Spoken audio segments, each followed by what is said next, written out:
From 2006 to 2012, Louis Vuitton was the world's most valuable luxury brand.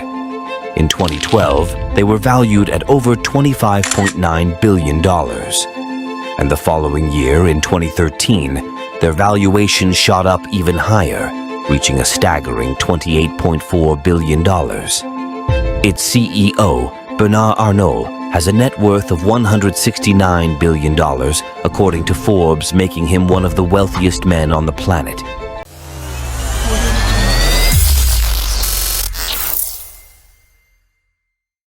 In fact, the Arnault family's combined net worth sits at $211 billion, which is currently way beyond what even heavyweights like Elon Musk and Jeff Bezos are worth.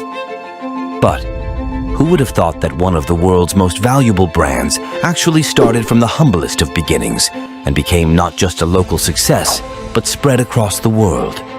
But the brand has had to come a long way from surviving major global wars to an acquisition and countless lawsuits to be what it is today. This is the story of Louis Vuitton. Born on the 4th of August 1821 in the small French village of Hnhi𝐿𝐿, Louis Vuitton grew up in a poor family, and his childhood was far from the glamorous world he would later create. His father toiled as a farmer, and his mother was a skilled hat maker. As a young boy, Louis spent his early years working on the family farm, tending to crops and livestock, and as you might expect, the family struggled to feed. Tragedy struck young Louis Vuitton at the tender age of 10 when he lost his mother. His father quickly remarried, and his new stepmother proved to be cruel and unkind. This difficult relationship drove Louis to leave his family home, setting off on a journey that would lead him to change the course of fashion history forever. At the age of 13, in the spring of 1835, Louis Vuitton made a daring decision. He left his hometown and embarked on a journey that would take him approximately 292 miles, which is about 470 kilometers, to the bustling city of Paris. Alone and with nothing but a fierce determination to escape his troubled past, Vuitton took on odd jobs along the way with craftsmen and artisans, but could barely make ends meet and slept on the streets, often battling hunger and exhaustion. Although the money he received from the jobs was hardly enough to help him survive, Vuitton gained valuable skills in how to work with metal, stone, fabrics, and wood. Arriving in Paris in 1837, amidst the backdrop of the Industrial Revolution, young Louis found employment as an apprentice under Monsieur Maréchal, a renowned trunk maker and packer. It was here that he would begin to learn the craftsmanship that would become the foundation of his legacy. Within a few years of learning, he had already established a reputation as one of Paris's finest artisans in his craft. During his apprenticeship, Vuitton developed his skills in packing by working with wealthy women and preparing their clothes for long journeys. His dedication and attention to detail quickly caught the eyes of Empress Eugénie de Montijo, the wife of Emperor Napoleon III, and it earned him a place as the exclusive packer for her and her ladies-in-waiting at the Tuileries Palace. This royal connection opened doors to the elite and royal clientele, providing him with a steady stream of work that would sustain him throughout his career. In 1854, after years of learning and perfecting his craft, Louis Vuitton took a bold step and opened his own workshop at 4 Rue Neuve des Capucines, conveniently close to the prestigious couture houses in Place Vendôme in Paris. His designs would later revolutionize the luggage industry. In 1854, at the age of 33, Louis Vuitton married Clémence Émilie Pariot, a 16-year-old woman. Shortly after, he parted ways with Monsieur Maréchal and established his trunk-making and packing business in Paris. A sign outside his shop proclaimed, "Securely packs the most fragile objects, specializing in packing fashions." After years of making the traditional types of trunk, an idea struck the mind of Louis Vuitton, and in 1858, he introduced a revolutionary design, a rectangular canvas trunk known as the Trianon. This design was in stark contrast to the traditional leather trunks with rounded tops, which were harder to stack, and the flat-topped luggage could be stacked over each other easily. His design also came with a tumbler lock to prevent theft. Vuitton's innovation was practical, lightweight, and waterproof when varnished. It quickly gained popularity and became a signature element of his brand. Business was moving smoothly, and Louis Vuitton opened more shops outside of Paris and employed multiple craftsmen and artisans. When his original store became too small, the business was transferred to another location, and Vuitton began focusing on trunk making rather than packing. Vuitton became the supplier of luggage to many of the most famous people of the era, from King Alfonso VII of Spain to the future Tsar Nicholas II of Russia. He also created special trunks for 𝐃𝐈𝐒𝐿𝐵, the Viceroy of Egypt. The quality of the materials, the arrangement of interiors, and the finishings made Vuitton's deluxe trunks far superior to anything that had previously been produced.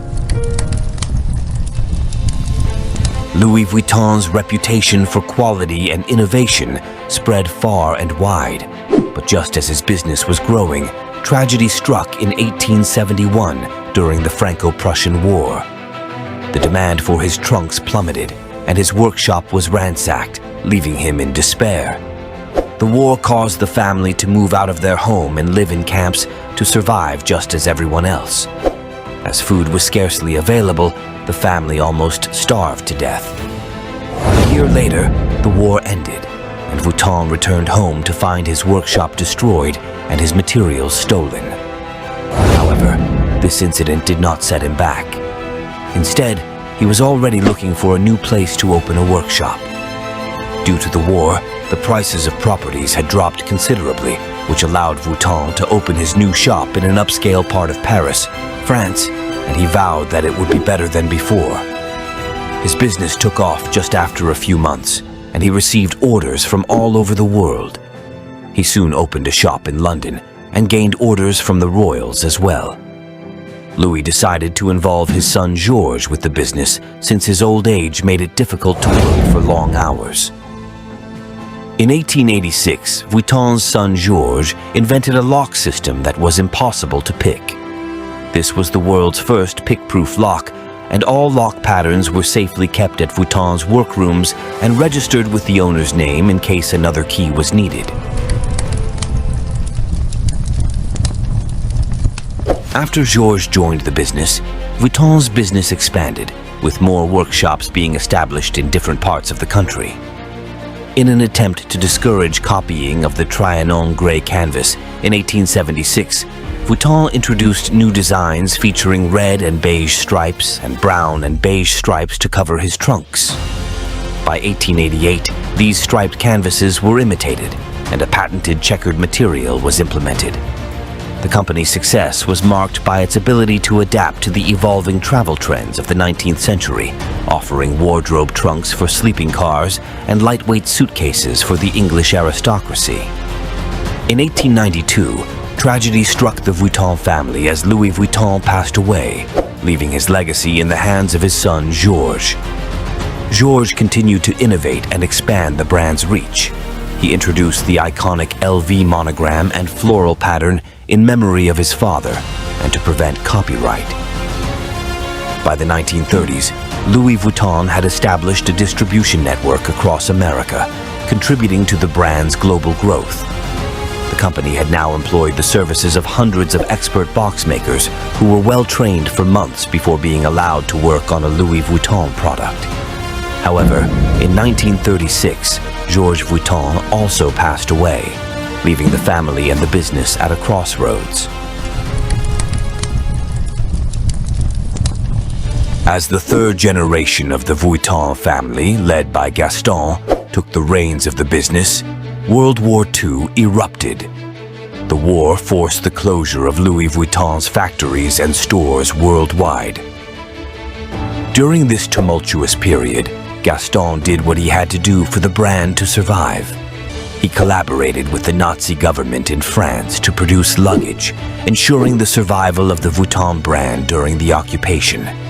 This wasn't the proudest moment in the company's history, but if he hadn't done it, the brand would have probably died. Other brands like Coco Chanel also collaborated with the Nazis so that business could stay afloat. Following the war's end in 1946, Gaston handed over the business to his sons, who faced challenges in maintaining the brand's momentum. When Gaston passed away in 1970, the family enterprise experienced a rocky period. Differences among the brothers led to Hhy𝘀𝗵𝐿𝐿, Gaston's son-in-law, taking control of the business, and Rakamier was well experienced in the business field, which proved to be vital in shaping the future of Louis Vuitton. He made transformative changes to the business model that significantly impacted the trajectory of Louis Vuitton and turned a small leather goods business into a global network of company-operated shops, creating a prominent presence in the international luxury market.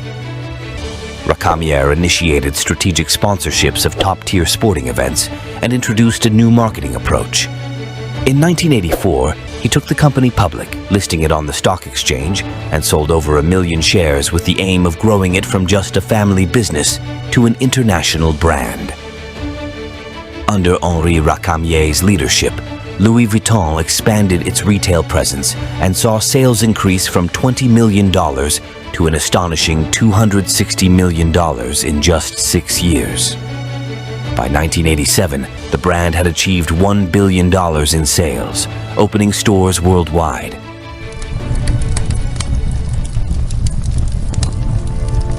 In 1987, Hhy𝘀𝗵𝐿𝐿 engineered a significant merger between Louis Vuitton and Moet Hennessy, a drink brand that produces wine, spirits, and cognac. This partnership gave birth to the luxury conglomerate LVMH. However, the period between 1987 and 1990 was marked by a fierce power struggle within LVMH.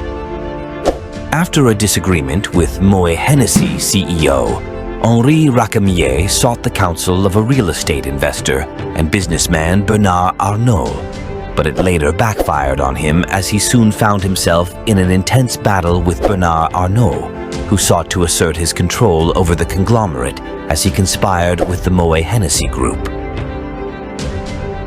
In January 1989, Arnault spent $500 million to gain control of a total of 43.5% of LVMH shares and 35% of its voting rights.